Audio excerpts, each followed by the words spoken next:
Called positive attitude.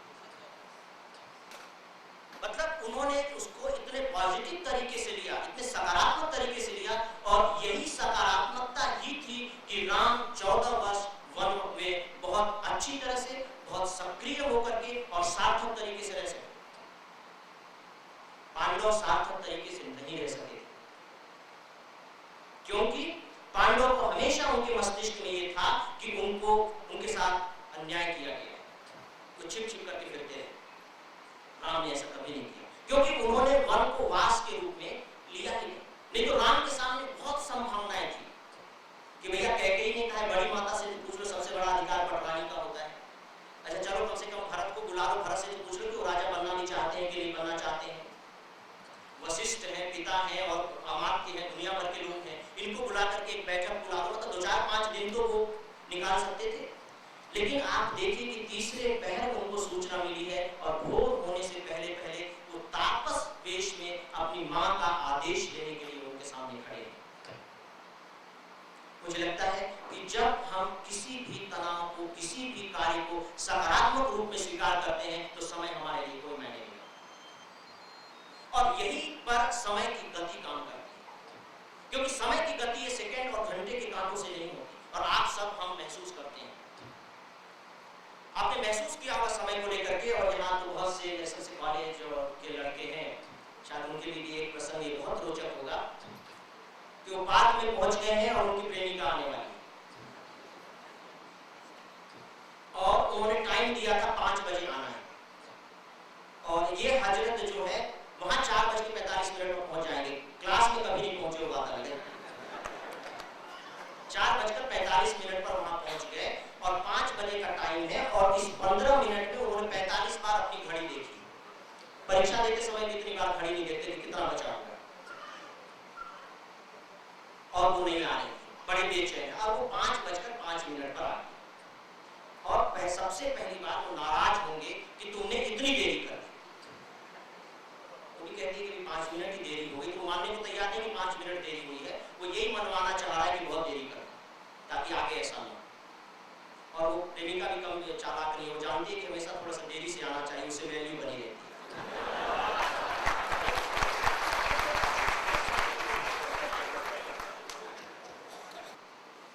भगवान जाने क्या गपशप होती है।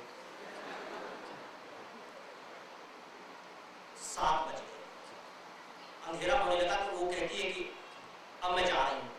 उसका वाक्य होता कितनी जल्दी।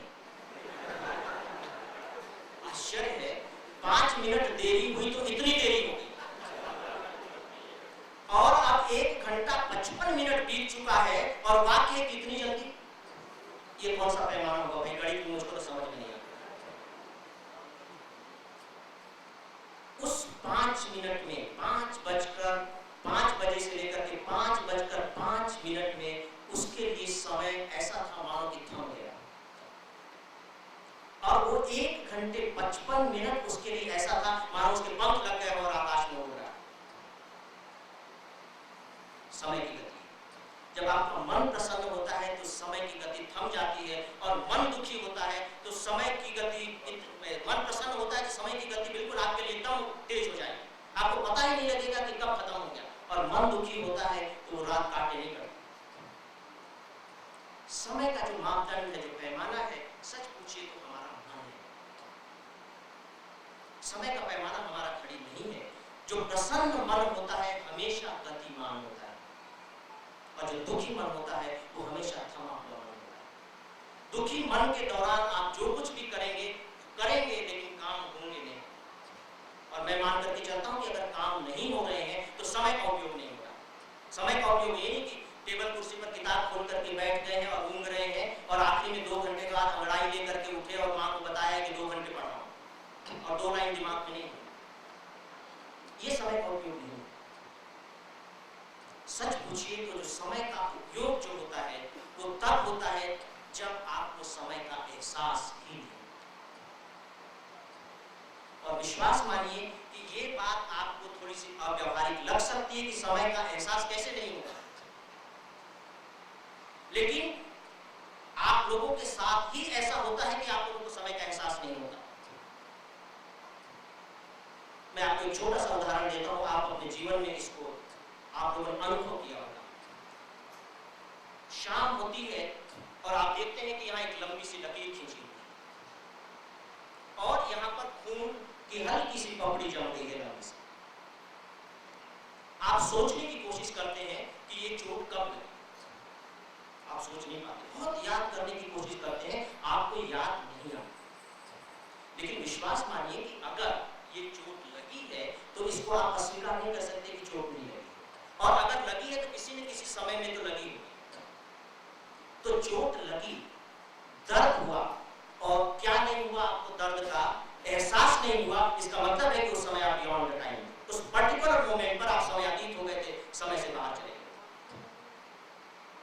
मतलब प्रकृति ने वो क्षमता हमें दी है कि हम समयातीत हो सके।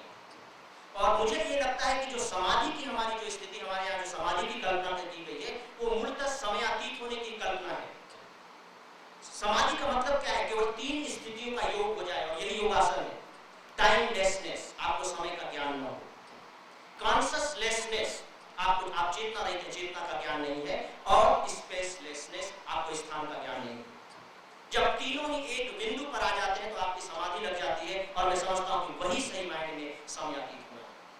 आप लोगों ने बड़े बड़े वैज्ञानिकों के किस्से सुने होंगे, उनके भुलक्कड़ी के किस्से सुने होंगे, और हम समझते हैं कि ये भुलक्कड़ थे, बेवकूफ थे। वो बेवकूफ नहीं थे, वो सब, उनमें समयातीत हो जाने की जबरदस्त क्षमता थी। एडिसन अपने काम में कितने मशगूल रहते थे। मैं आपको एक छोटी सी कथा एडिसन की बताता हूँ। एडिसन का जीवन मैं समझता हूँ कि समय प्रबंधन के मामले में सर्वोत्तम और आदर्शतम जीवन। मैंने उनकी पूरी बायोग्राफी पढ़ी है, उनके जैसा समय का इस्तेमाल करने वाला मैंने आदमी नहीं देखा। एडिसन जैसा सामान्य व्यक्ति प्रतिभा का, इसीलिए एडिसन का वक्तव्य भी है कि सफलता में 99% आपका श्रम होता है, प्रतिभा केवल 1% होती है।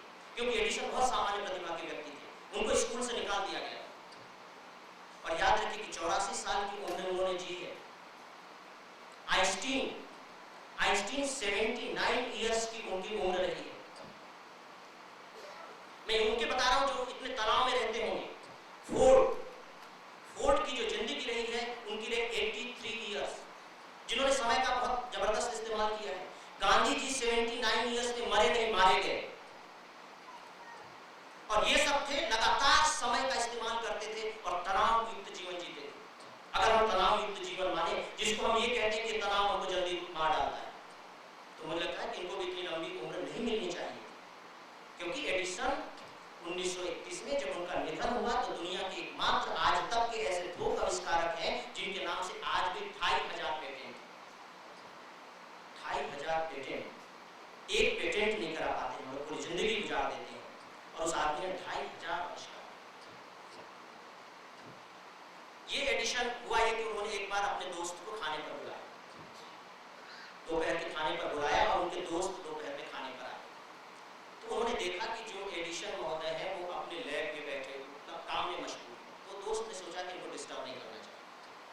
1 घंटे इंतजार किया, 2 घंटे इंतजार किया, उन्होंने देखा कि कोई बात नहीं बनेगी। तो फिर उनकी पत्नी आई और बोली कि आप तो खा लीजिए।